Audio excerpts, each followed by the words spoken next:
Jangan lupa untuk subscribe dan nyalakan lonceng notifikasinya. Pelaku UMKM dan ekonom merespon positif kebijakan pemerintah meningkatkan pembiayaan UMKM. Namun implementasi kebijakan tersebut perlu terus dipantau, mengingat banyaknya persoalan di sektor mikro.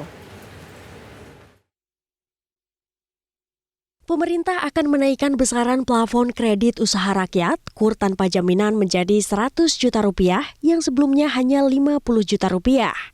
Selain itu, plafon kredit UMKM antara 500 juta hingga 10 miliar rupiah pun ikut ditingkatkan menjadi 20 miliar rupiah.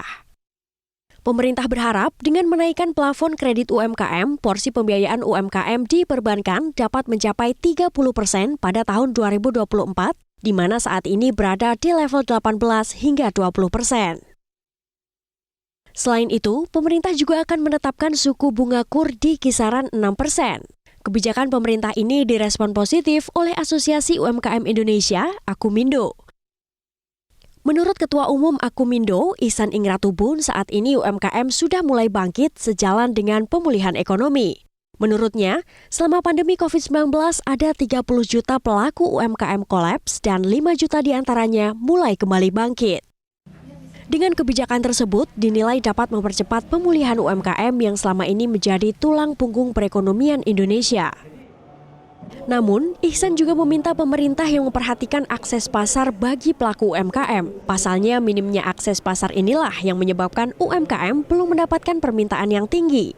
Kalau yang terpenting adalah akses pasar itu diberikan ya, terus evaluasi tentang tadi yang saya katakan tentang pengadaan barang dan jasa. Nah, kalau kita ketahui bahwa mereka yang pemerintah ini kan diaudit selama 1 tahun baru diaudit. Nah, bila perlu jangan takut, saya sudah katakan bahwa untuk keberpihakan kepada UMKM, ya pihak kejaksaan, pihak BPK atau BPKP, pihak polisi dan seterusnya, itu harusnya duduk sama-sama untuk MOU dalam kaitannya apa? Keberpihakan terhadap pembelian kepada UMKM.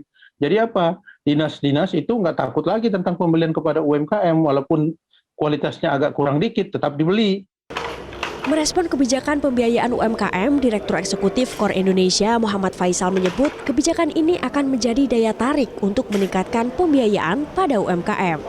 Faisal juga mengapresiasi suku bunga yang dipatok pemerintah di kisaran 6%. Menurut Faisal, pemerintah sebaiknya lebih memperhatikan implementasi KUR tanpa jaminan. Pasalnya selama ini persoalan jaminan inilah yang membuat penyaluran KUR tidak bisa merata. Faisal juga meminta pemerintah agar melihat dari sisi permintaan pasar pelaku UMKM. Selain itu, ia meminta pemerintah untuk tidak memaksakan peningkatan pembiayaan kredit UMKM hingga 30% pada 2024. Menurutnya hal ini berdampak negatif pada UMKM dan kenaikan NPL perbankan.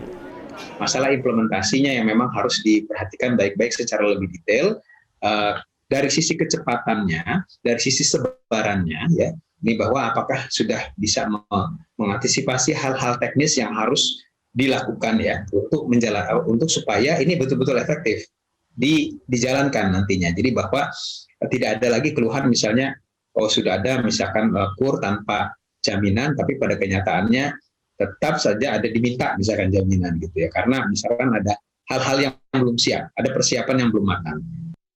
Pada tahun 2020, realisasi KUR mencapai 198,53 triliun rupiah. Sebagian besar atau sebanyak 3,6 juta nasabah penerima kucuran plafon antara 10 hingga 50 juta rupiah.